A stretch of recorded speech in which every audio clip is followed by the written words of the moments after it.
Hello and welcome to NTD News Today. Kevin Hogan here. Let's take a look at our top stories. President Biden signs a bill raising the nation's debt limit for now, and we take a look at the supply chain backlog. How much longer do port officials think it will last? An NBA player opts out of the vaccine. He won't be able to play because of this, and it's going to cost him millions. And while some fans are disappointed, others say it's his body, his choice. Some hospitals are starting to take people off the waiting list for organ transplants for being unvaccinated. Though different hospitals have different policies, at least 2 patients have been denied life-saving treatment because of the requirement. Homeschooling rates nearly double in 2020. The practice becomes an increasingly popular choice during the pandemic for frustrated parents. The commission to study reforming the Supreme Court comes back with divided opinions on court packing. They're likely to choose other possibilities.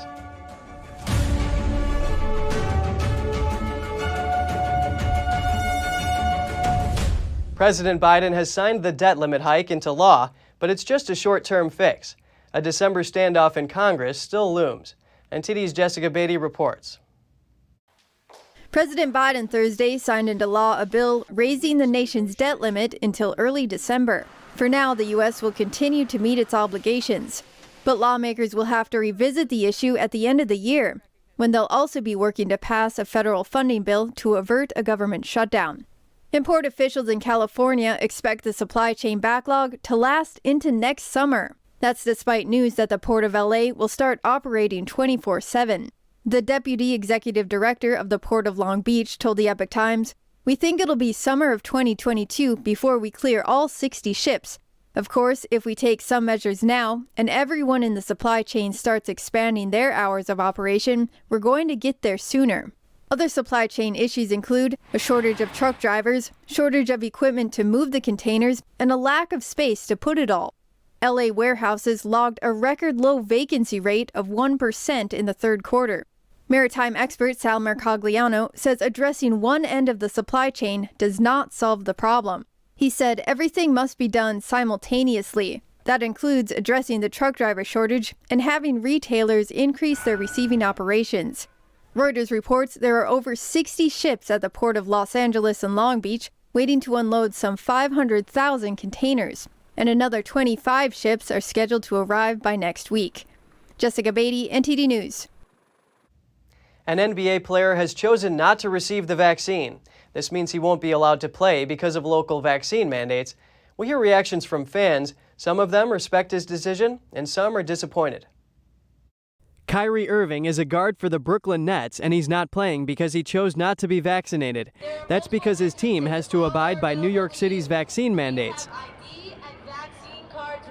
The Nets had a preseason game at the Barclays Center on Thursday, and fans who attended needed to show proof of vaccination before they could go in. Many of them supported Irving's decision not to get the shot. His body, his choice. I mean, it's nothing wrong with how he feels. If he don't want to get it, he don't want to get it. But I feel like it's kind of wrong that they're forcing him to get it just so he can play. But, hey, I support Kyrie's decision 100%. Irving indicated on social media that he knows the financial implications of his decision and its impact on his career, but that he's willing to stand up for the things he believes in. Another fan says it's a personal decision. I think that this whole situation has become very political. However, it is an individual thing. Each individual has the right to determine what's best for him and his family.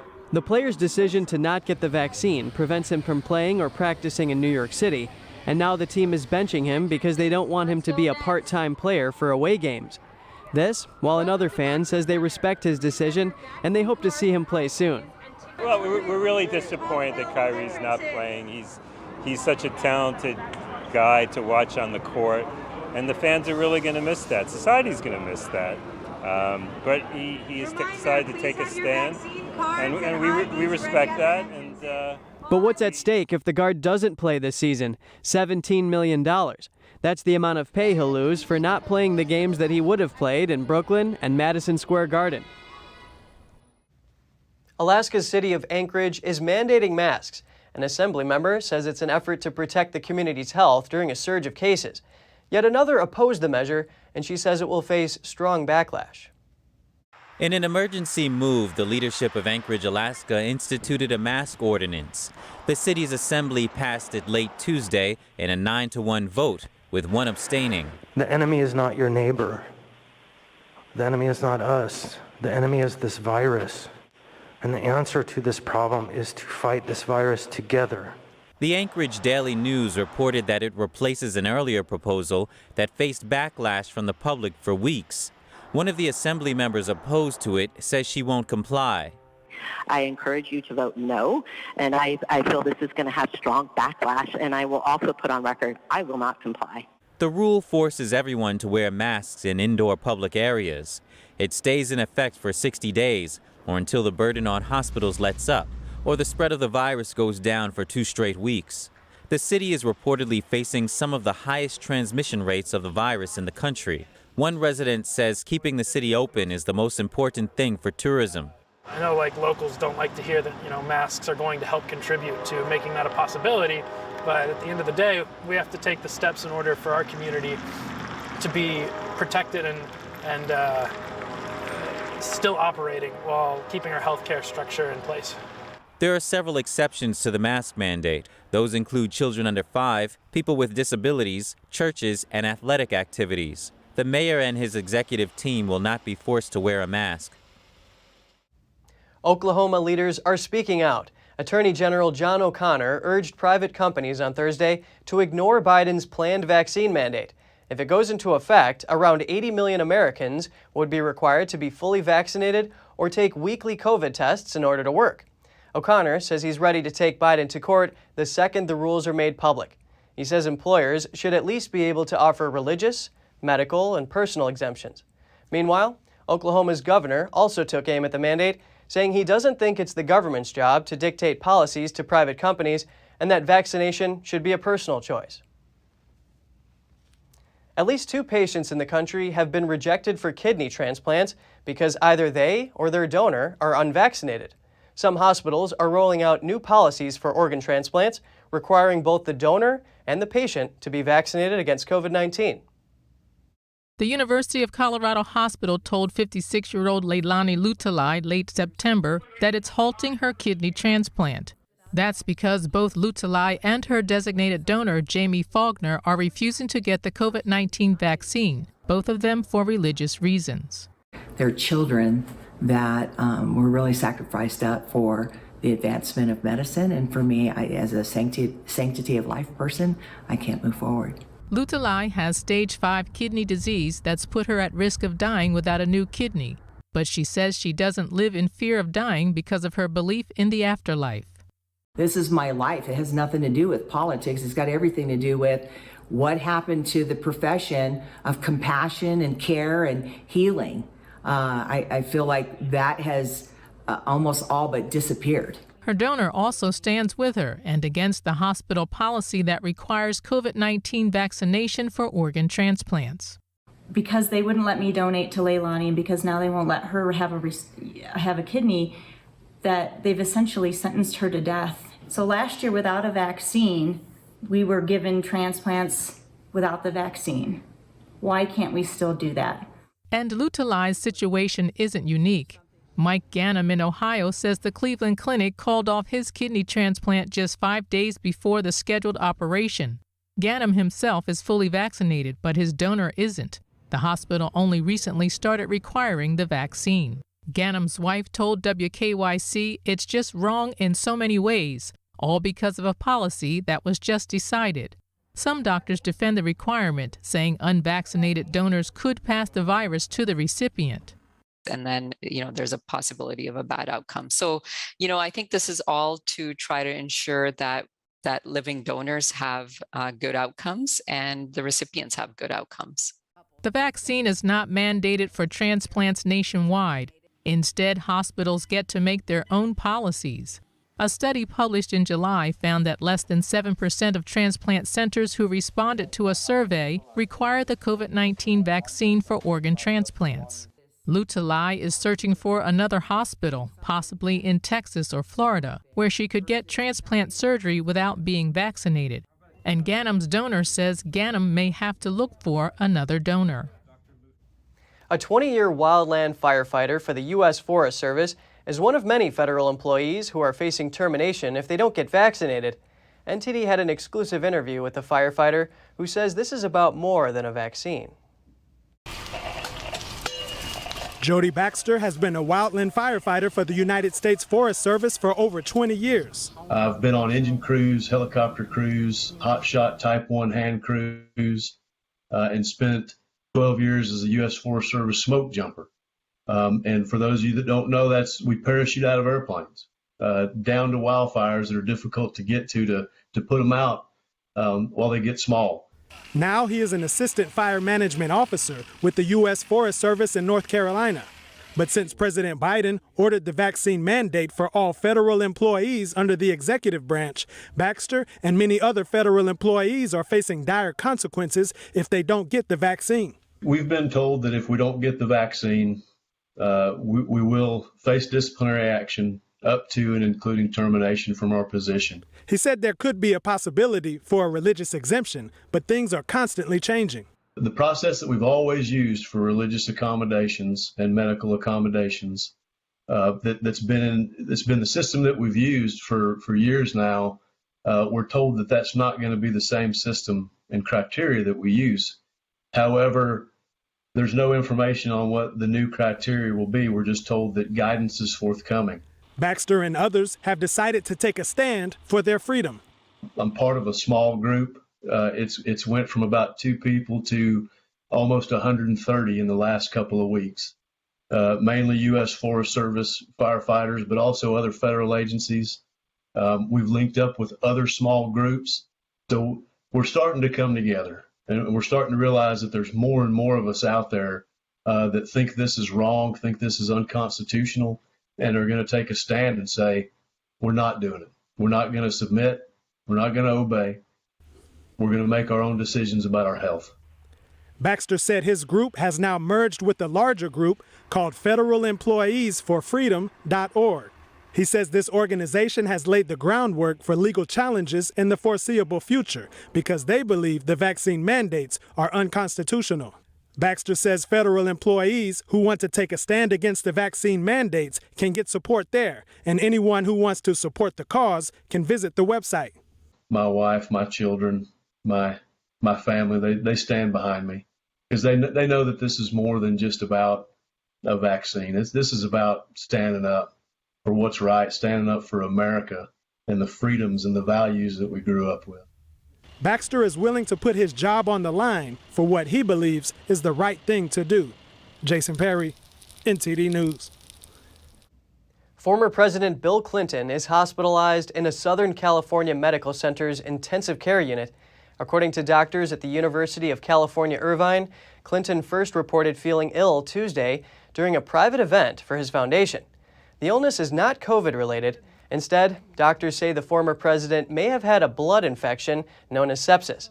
They believe it may have started as a urinary tract infection that spread to his bloodstream, a common occurrence in older people. Hospital officials say the 75-year-old former president is responding well to IV antibiotics and could be discharged as soon as tomorrow. His wife, Hillary, the former Democratic nominee for president, New York Senator, and Secretary of State, is with him in Irvine. A Clinton spokesperson says he's in good spirits and thankful to hospital staff for giving him excellent care. On Thursday, a group of parents rallied in front of New York City's Department of Education. They were opposing the mayor's new plan to phase out the Gifted and Talented program in public schools. Say GNT! The mayor wants to get rid of the gifted and talented classes throughout the city, and we're here to tell him no. Protesting parents gathered on the steps of the New York City Department of Education Thursday. They were calling for the expansion of gifted schooling in public elementary schools. That's after New York City Mayor Bill de Blasio last Friday unveiled a plan to phase out the Gifted and Talented program. Our schools need to be places of academic excellence, not indoctrination, not giant group therapy sessions. Our schools need to be places where children are learning. Now, my 3 kids that were in G&T all succeeded in life. All are executives in their fields. Very successful. It's not a coincidence because they had G&T. Critics say the program favors whites and Asian American students, while enrolling disproportionately few Black and Latino children. They're using schools to achieve their version of equity, which involves closing the achievement gap by slowing down education. New York City has the nation's largest school system, and now 4-year-olds entering that system will no longer be screened for their gifted and talented status, starting in the next school year. A school official in Texas is under fire for telling teachers if they have a book on the Holocaust in their classrooms, they also must have one opposing the historical documentation of it. The executive director of curriculum for a suburban Dallas school district made the comment at a training session for elementary school teachers. School officials were explaining how teachers should implement a new law in Texas, Texas House Bill 3979, which seeks to restrict discussion of race and history in schools. A staff member recorded this exchange with Gina Petty in a hallway after the session had ended, among a smaller group of educators. Just try to remember the concepts of 3979 and make sure that if you have a book on the Holocaust, that you have one that has opposing, that has other. How do you oppose the Holocaust? What? One teacher can be heard asking, "How do you oppose the Holocaust?" The district's superintendent has since issued an apology saying, "We recognize there are not two sides of the Holocaust." Homeschooling has become an increasingly popular choice during the pandemic. Parents are frustrated by remote learning and strict pandemic rules. Now, they're taking more control over their children's education. NTD's Andrew Thomas has the details. U.S. Census Bureau data released earlier this year show the percentage of households with children being homeschooled doubled, from about 5.5% in spring 2020 to 11% in fall 2020. William Hoyer and William Donovan are the authors of a new study on the shift. Hoyer and his wife homeschooled their sons from kindergarten to 12th grade. He sits on the board of directors of the Massachusetts Home Learning Association. Donovan is a business journalism teacher and a former writer for the Providence Journal. Parents who recently took their children out of school had different reasons. Some cited concerns about the pandemic.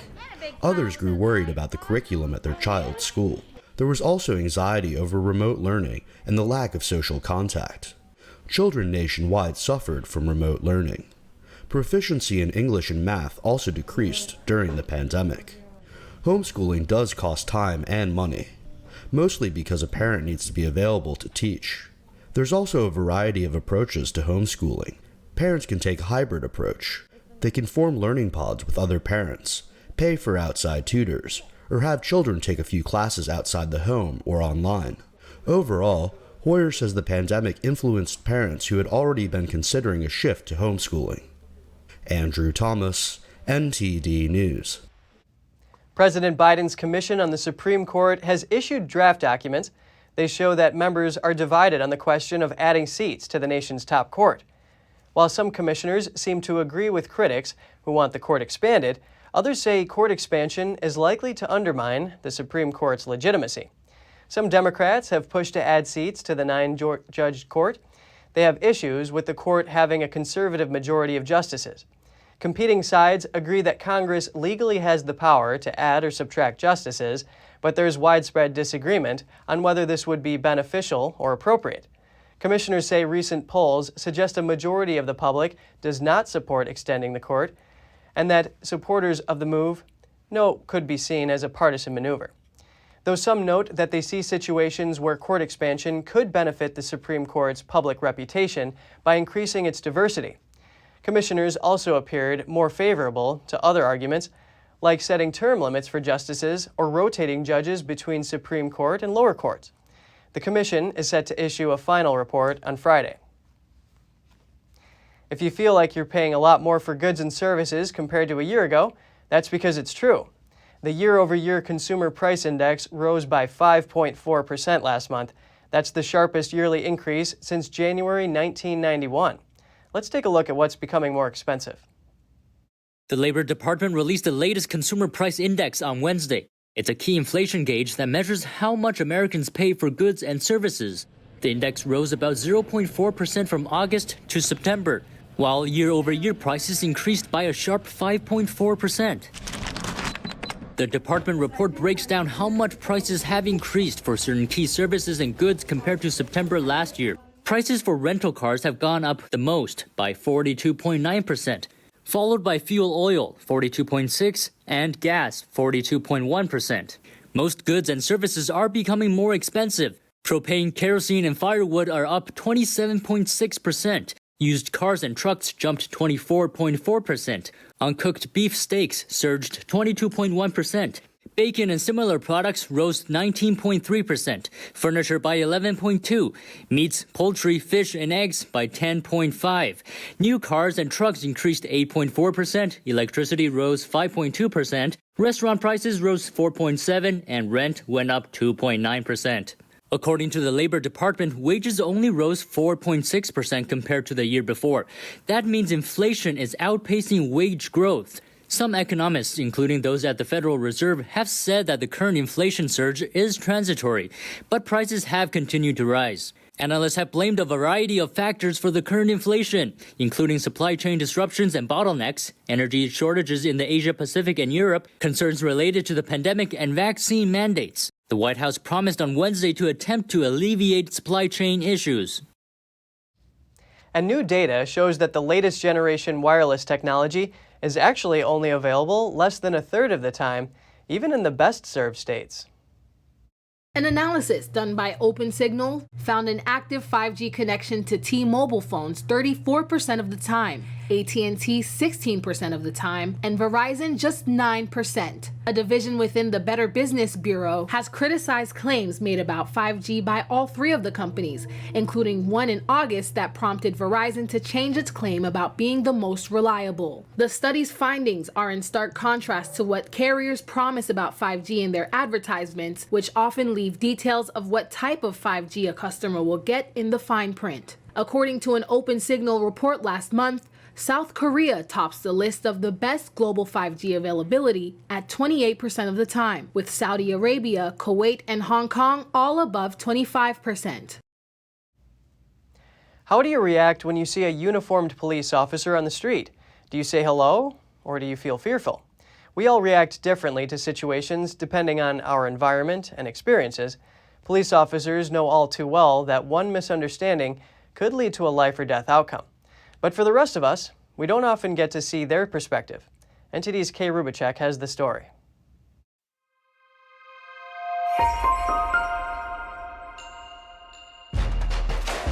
This is a pretty special place.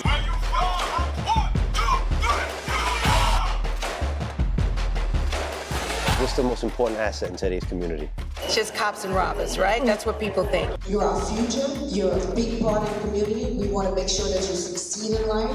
Why now? Why not? This is the perfect time. People don't think about it, but you do need to explain this thing. It really is the good old-fashioned Good Samaritan ethic. How are you going to be remembered? Do you live for yourself or you live for others? You don't surrender, you don't retreat. You have to be an example. Slow, slow, slow. Good try. As corny and cliche as it sounds, there's a heartbeat behind this badge. I think we need more corny and cliche in the world.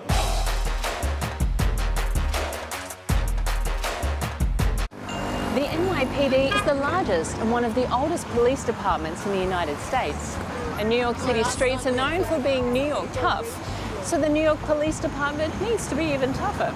But to see what goes on behind that tough exterior, we spoke to NYPD officers, mentors and educators who are proud to wear a badge over their hearts that signals not only their dedication to protection, but to the service of their community. We know the streets can be dangerous, and there's a huge void. Parents are working busy, so we're here for the kids. This is a pretty special place. When I was growing up, there was so many more programs open for kids. Those moments of these kids actually just asking me for a little bit of guidance. What would I have done if I was 17? Them looking up to me just for a little bit of guidance, I can't ignore the call. This is just a small portion. There's thousands of kids that need that. There's so many. I always say the most primary part of the community in New York City are our children. So we're not only bringing in or creating relationships with the police department, but a lot of youth are involved in a lot of gun violence. It's heartbreaking when you see a young person, 13 years old, 14 years old, 10 years old, being shot and being met with their demise. So we want to give them something to do and giving them a safe space. It builds trust. Absolutely, absolutely. Trust, faith, and we definitely are trying to win hearts and minds. You go through adversity, you overcome it, and you come out on top. So we like to think that our youth and our cops are both made of that blue chip material. As you know, police don't always get, the best media coverage. You want to have programs that show the kids that there's a different side to police. We want them to know that the cops are just like them. They're human. There's a heartbeat behind this badge. Tune in to Life and Times every week on NTD Television. Still to come, NASA will begin a flurry of missions to study asteroids. The first launches this weekend with the Lucy spacecraft. She's headed near Jupiter on a 12-year mission. Elephants at the Oregon Zoo squash pumpkins to welcome the Halloween season. It's the 23rd year of the zoo's tradition. More soon here on NTD News.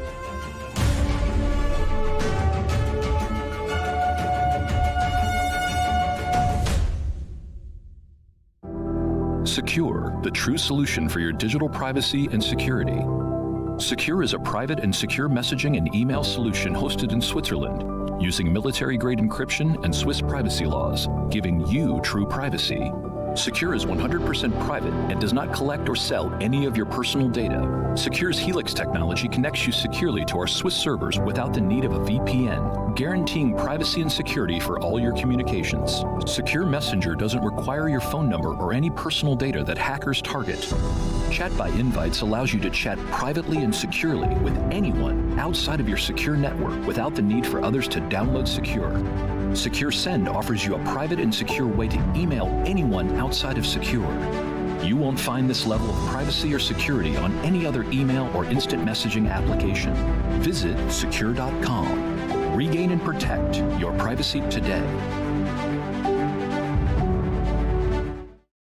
Why could gold and silver prices be headed much higher? The Fed keeps printing more money. The dollar is getting weaker and weaker. And now we have the threat of rising inflation. How can you protect your hard-earned savings? In an environment of high degrees of uncertainty, much higher levels of volatility, I think you're going to see a bigger gravitation towards the idea of ownership of gold. Plagues and wars and regime changes, gold and silver have held their value through all of that and more. What you really need to do, get yourself some real, genuine protection that can be found in precious metals. Call for these special reports and Precious Metals Guide. Find out how high massive money printing and inflation could send gold and silver prices.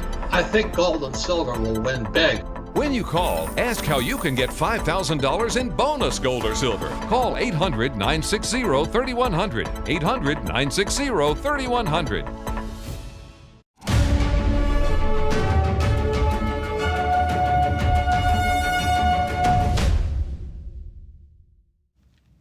NASA is set to launch a series of spacecraft to visit and even bash some of the solar system's most enticing space rocks. The robotic trailblazer named Lucy is up first and will blast off this weekend. Lucy will profoundly change our understanding of planetary evolution in our solar system. One spacecraft, 7 Trojan asteroids, 1 main belt asteroid in 12 years. We're going to study the geology, surface composition, bulk properties, and we're going to search for satellites around these objects. I'll give you a flavor for some of our science investigations. One of them is to map the craters across our surfaces, the surface of the Trojan asteroids. We're going to look for craters smaller than a football field, about 70 yards across. The 12-year cruise will take Lucy past swarms of asteroids out near Jupiter. NASA is targeting the pre-dawn hours of Saturday for liftoff. Barely a month later, an impactor spacecraft named DART will go to a double asteroid closer to home.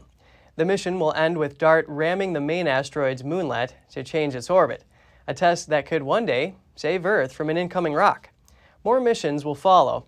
Advances in tech and design are behind this flurry of asteroid missions, as well as the growing interest in asteroids and the danger they pose to Earth. A Coast Guard official says the amount of crude oil spilled in an offshore pipeline leak in Southern California is believed to be close to 25,000 gallons, or only about 1/5 of what officials initially feared. The worst-case scenario for the leak off the coast of Orange County was previously determined to be no more than 132,000 gallons. Coast Guard Captain Rebecca Orr said Thursday the final count for the spill will likely be closer to the lower figure, which correlates with the amount of oiling seen on the California shore. Workers in protective gear have been combing the sand for oil washing ashore. The shorelines in Huntington Beach, which is known as Surf City, USA, and neighboring Newport Beach were shut down until Monday. Fishing also has been barred off the coast of Orange County. State officials are taking samples of fish from the area to assess whether they've been affected by the oil before allowing fishing to resume. In the coming days, workers will likely start assessing beach conditions in specific areas to determine whether the cleanup is complete. The U.S. Capitol Police is enlisting new members of its department, but their main jobs will not be to protect lawmakers. Instead, the four-legged friends are there to support the officers, helping them de-stress. The newest member of the U.S. Capitol Police Force is already pretty popular. Meet Lila, a 3-year-old black Labrador who serves as a wellness support dog for the 2,300 members of the United States Capitol Police. Her handler, wellness coordinator Dimitri Lewis, says Lila's temperament made her a perfect fit for her new job. We just try to hit different divisions, different shifts to just allow anyone to kind of play with her. So anxiety gets lowered, emotions get managed. She puts people in a better place. There you go. Good. Lila joined the force in June. She is one part of a broader wellness program to address the emotional health of the force. We've all had bad days. You know, you've had bad days. I've had bad days. The minute a dog walks in the room for even a minute, you kind of forget about it all. Mm-hmm. And you know that those bad feelings and maybe some of those thoughts that you're having, they go away. Lila didn't start out her training with law enforcement in mind. If she had one weakness, because she looks like a perfectly behaved dog, what would it be? Yeah, her kryptonite is squirrel. Well, she started off as a seeing eye dog. She went through the training to be a seeing eye dog, but then kryptonite, squirrels, that became an issue. So she actually went into a different type of training to be very comfortable with groups of people, to be comfortable with crowds, training that more made her suited for what she does right now. And she's already getting high praise from her fellow officers. Members of Congress also welcomed Lila's arrival to Capitol Hill. There's, of course, the Harry Truman quote that if you want a friend in Washington, get a dog. There's all kinds of research on how dogs lower your blood pressure. They're just so lovely and warm, and it seemed like a great addition to the Capitol, where tensions are high under the best of circumstances. Lila will be joined by her fellow canine partner, Leo, a 4-year-old yellow lab who joined the Capitol Police Force last month. No one can really see Lila without just getting this big old grin on their face, because she's just a lovable dog. That's kind of what service dogs do, is they just relieve that tension that you've been holding in. Who do you call if you have a bunch of giant pumpkins that need to be smashed? How about some elephants? The Oregon Zoo in Portland held its 23rd annual Squishing of the Squash yesterday to usher in the holiday season. With social distancing requirements in place, the zoo wasn't able to hold a public event this year, but said the elephants seemed to have fun anyway.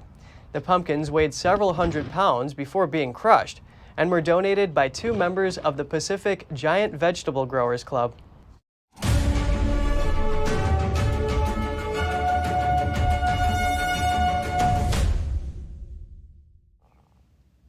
After years of deflation, Japan has seen a rare wave of price hikes. Surging supply costs are testing the bottom line of many businesses, but the price pressure has not been passed on to consumers. In this old-school shop at Tokyo's Toranomon district, the price for a cup of coffee remains unchanged at 400 yen, or $3.60. But the cost for other raw materials, including milk, bread, and gasoline, has jumped up 5% in the last 3 months. Having run the cafe for half a century, the owner says he has not yet passed on the increase to customers for fear of losing business. If people get paid a lot, they probably wouldn't care about it. But for the average earner, including myself, if the prices continue rising, for example, if the price of coffee rises 10% from 1,000 yen, people who buy coffee 3 times a week would only buy it twice a week. This is for sure. There will be less customers. Japan is a country characterized by weak growth, meaning that prices of many things, including wages, have barely budged for decades. The country's core customer inflation only stopped falling in August, snapping a 12-month deflationary spell. Yet inflation ensued at the wholesale level and squeezed the bottom line of many companies. For one, Japanese restaurant chain Masuya has stopped selling its premium beef bowl. In its place, cheaper regular bowls are provided. I don't particularly feel that I'm taking more money out of my wallet when I go shopping, but when I heard that the beef bowl price went up from 320 to 380 yen, it does give me a sense that the price has increased a lot. Japan's inflation is still modest by global standards, and the country's households are more sensitive to price hikes after a long stretch of wage stagnation. Official data in the coming months is expected to shed more light on the recent price rises. The European Union plans to update its laws to ensure supply of medicines and achieve more transparency in the supply chain. Around 2/3 of the global supply of medicine ingredients is concentrated in 2 countries, India and China. NTD's Tiffany Meyer brings us more of the details. The planned rules change is also aimed at reducing the EU's reliance on medicine ingredients produced abroad. The Commission estimates that 2/3 of the global supply of medicine ingredients is concentrated in India and China. At the onset of the pandemic last year, the EU with its 27 member states encountered problems in obtaining a wide range of medicines and their ingredients from these 2 countries.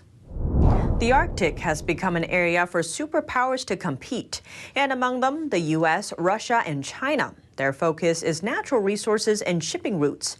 And now the European Union also wants a share. The European bloc has limited influence in the region. 3 of its member states are in the Arctic Council, but the EU itself is not. The Council consists of 8 countries, all of which have territories within the Arctic. China isn't a member of the Council, but it proclaims itself a near-Arctic state. For 20 years, Beijing has carried out Arctic expeditions, and they set up their first research base there. Now, the Europeans are planning to promote sustainable development in this region too. This from their proposal published Thursday. The EU plans to open an office in Greenland and use EU funding to promote sustainable development in the Arctic. The proposal says the EU is committed to ensuring that oil, coal, and gas stay in the ground, including in Arctic regions, though the bloc still imports oil and gas extracted in the region. The European Commission wants to work with partners towards a legal obligation not to allow oil or gas exploration in the Arctic or adjacent regions. The Arctic has become a competition field for superpowers, from the U.S., Canada to Russia and China, as shrinking polar ice offers new opportunities for resources and shipping routes. Coming up, an NGO helps with evacuation efforts after Spain's La Palma volcano exploded. Volunteers offer food prepared by a special soup kitchen. And the Radio City Rockettes are back. You can watch their Christmas dance performances at Radio City Music Hall in New York starting from November 2nd. Stay tuned for more.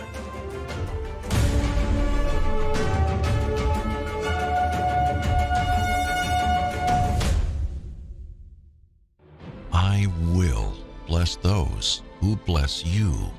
Here in Israel and the former Soviet Union, the Jewish people are living in very difficult times. There are now thousands of destitute, elderly Jews who are desperately in need of basic food. The International Fellowship of Christians and Jews is on the ground with survival food boxes, but the need for food is growing. Call or go online now and say, I will bless these children of Abraham. It's the elderly widows who are hurting the most. Many of them are also Holocaust survivors who are once again crying out for help. Their need, as you can see, is extremely urgent. right now, you can give a gift of life of $25 that will help rush an emergency food box to an elderly Jewish person who doesn't have enough to eat. When you call right now, your gift's impact will be doubled to help save lives. For over 35 years, this trusted ministry has given Christians like me a way to tangibly bless Jewish people who are in need throughout the world. Wherever in the world the Jewish people have the greatest need, our spiritual mandate is to feed the hungry and to care for the widows and orphans. Together, we bring them comfort and love, but just as important, we bring them this life-saving food box. When you call right now, your gift's impact will be doubled to help save lives. Without your response, their pain and suffering will continue. Call or go online now and say, I will save a life. I will bless and comfort the Jewish people.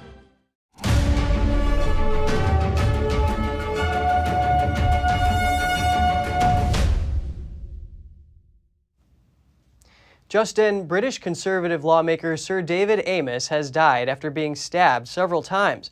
UK cabinet ministers confirmed the news. The attack happened at a church in Southend West in Essex, the area that Amess represented in Parliament. Police say they arrested a man following the incident and that no one else is being pursued in connection to the attack. Officers explained Amess was treated by emergency services but died at the scene. Witnesses say the 25-year-old man entered the church and stabbed Amess multiple times. There's no information about his motives yet. The 69-year-old father of 5 is the second sitting Parliament member to be killed in similar circumstances in 5 years. That's following the death of Labour Parliament member Jo Cox in 2016, as she attended a constituency surgery. The preliminary hearing of the trial on the collapse of Italy's Morandi Bridge is set to begin today in Genoa. The road bridge, operated by Atlantia's motorway unit, Asteroids per l'Italia, collapsed in the port city of Genoa on August 14, 2018, killing 43 people and laying bare the dire state of Italy's crumbling infrastructure. Italian prosecutors investigating the deadly collapse of a bridge in 2018 asked for 59 people, including former Atlantia CEO, to be sent for trial, 2 judicial sources told Reuters. Prosecutors have also asked for Asteroids and engineering unit Spea to be sent for trial. The charges brought against the defendants include homicide, forgery, and malicious omission of precautions to prevent disasters. At the end of the preliminary hearings, a judge will decide whether to accept the prosecutor's request. On a little island near Africa, volunteers help recovery efforts, feeding the now homeless locals after a volcano erupted, oozing lava over houses and dousing hopes and hearts. But easing the pain, the soup kitchen adds an extra dish of the extraordinary. Hot meals for evacuees. That's what a nonprofit organization is offering on Spain's La Palma. They also feed the thousands of emergency workers serving there. What we are doing is providing the security forces with support and are above all else giving them water and a sandwich. Nonprofit The World Central Kitchen is headed by celebrity chef Jose Andres. He recently partnered with the Archwell charity, founded by Britain's Prince Harry and his wife. Early during the eruption on September 19th, volunteers reached one of the emptied neighborhoods in a van. The lava is very close. Until the day before yesterday, these houses were inhabited, but residents were told that an evacuation was imminent. When creeping lava threatened to cut off power lines, a local hotel even suggested using up all of its food stocks. But later, volunteers managed to organize a large food convoy. In the bustling kitchen, seated by a supermarket chain, a 45-year-old chef from Madrid said initially he had come just for a few days, but ended up here for 4 weeks. It's very emotional, that sense of constantly being on the alert when there are evacuations. There are more people coming all the time, and you grow closer to them. As the evacuation proceeds, the chef's kitchen has increased its supply over time, from 200 to 1,400 meals per day. French President Emmanuel Macron played alongside a team of celebrities in a charity match in the town of Poissy, near Paris. The game took place to raise money for the Paris and French Hospital Foundation. Macron was against a team made up of staff from a local hospital. Playing in midfield and wearing the number 3 on his back, he was handed the ball 10 minutes after the start of the match and invited to take a penalty shot after an opposing player brought down one of Macron's teammates in the penalty box. Macron, who is 43, fired his shot low and into the center of the goal, wrong-footing the goalkeeper, who had already started diving to his right. The goalkeeper managed to get a leg to the ball, but could not keep it out of the net. The French president's goal brought the scores level at 1-1. His team later won the match 6-1, with Macron playing until the last few minutes of the second half. Spanish marine biologists are happy about a catch they never thought they'd make. It's a sunfish, and it's bigger than the biologists themselves. The huge fish was over 10 feet long and almost as wide. The species normally lives over 2,000 feet deep, and it's classed as vulnerable, so it's not eaten in Europe. The fish was too heavy for the scale, which almost broke under its weight. But the scientists estimate it could weigh 4,500 pounds. The team first isolated the massive sunfish in an underwater chamber, which was attached to the boat. Then they used a crane to lift it aboard. The biologists quickly took measurements, photographs, and DNA samples and returned the fish to the sea. It all went smoothly, to the relief of the fishermen and scientists aboard, who watched the creature swiftly vanish.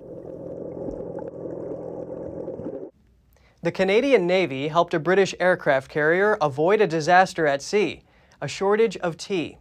It's one of the most important morale-boosting items for the Royal Navy. The UK's biggest aircraft carrier, the HMS Queen Elizabeth, was deployed in the Pacific Ocean when it ran out of tea. But thanks to the commander of a Canadian Navy frigate, the British sailors didn't have to wait long to have their next cup of tea. Both ships were taking part in an Allied exercise, and when the British commander visited the Canadian warship, the Canadian commander gifted him 3 boxes of Earl Grey tea from Canada. The Canadian commander says he just did the least he could to help an ally.